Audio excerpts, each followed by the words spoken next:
माता पुनि बोली सोमति डोली, तजहु तात यह रूपा। कीजे शिशु लीला अति प्रियशीला, यह सुख परम अनुपा। सुनी बचन सुजाना रोदन ठाना, होई बालक सुर भूपा।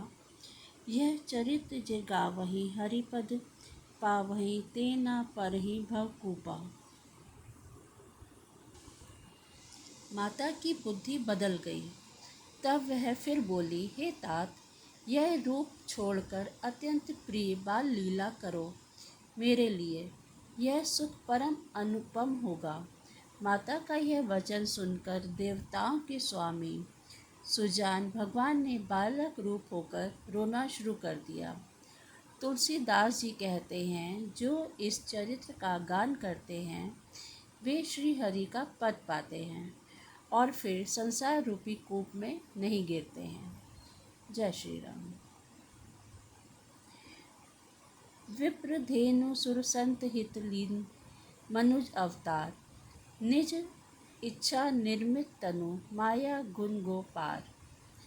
ब्राह्मण, गौ, देवता और संतों के लिए भगवान ने मनुष्य का अवतार लिया। वे अज्ञानमयी मलिना माया और उसके गुण सत रज और तम और बाहरी तथा भीतरी इंद्रियों से परे है। उनका दिव्य शरीर अपनी इच्छा से ही बना है, किसी कर्म बंधन से परवश होकर त्रिगुणात्मक भौतिक पदार्थों के द्वारा नहीं।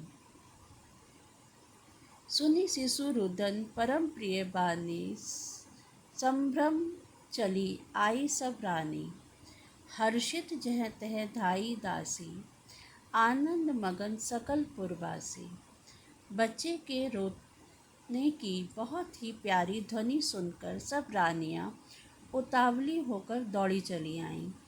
दासियां हर्षित होकर जहाँ तहाँ दौड़ी। सारे पुरवासी आनंद में मग्न हो गए। दशरथ पुत्र जन्म सुनि काना, मानहु ब्रह्मानंद समाना। परम प्रेम मन पुलक शरीरा, चाहत उठत करत मति धीरा। राजा दशरथ जी पुत्र का जन्म कानों से सुनकर मानो ब्रह्मानंद में समा गए। मन में अतिशय प्रेम है, शरीर पुलकित हो गया।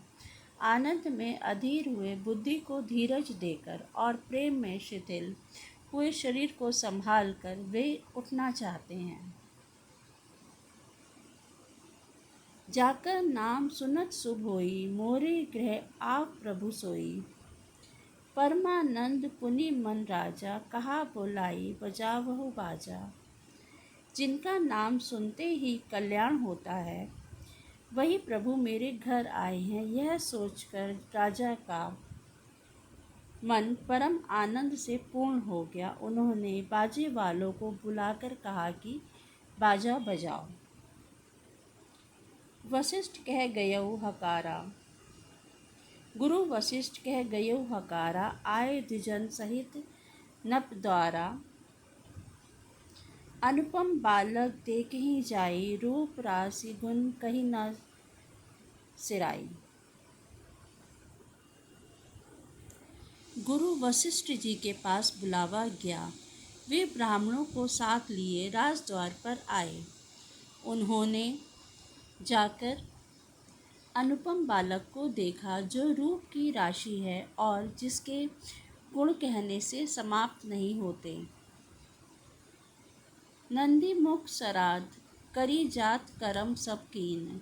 हाटक धेनु बसन मणि, नप विप्रह कह दीन।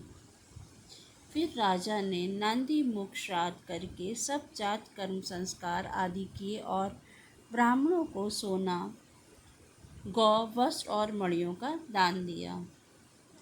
ध्वज पातक पताक तोरण पुर छावा, कहीं न जाई जेहि भांति बनावा। सुमन वृष्टि आकाश ते होई, ब्रह्मानंद मगन सब लोई। ध्वजा, पताका और तोरणों से नगर छा गया। जिस प्रकार से वह सजाया गया उसका तो वर्णन नहीं हो सकता। आकाश से फूलों की वर्षा हो रही है, सब लोग ब्रह्मानंद में मग्न हैं। जय श्री राम।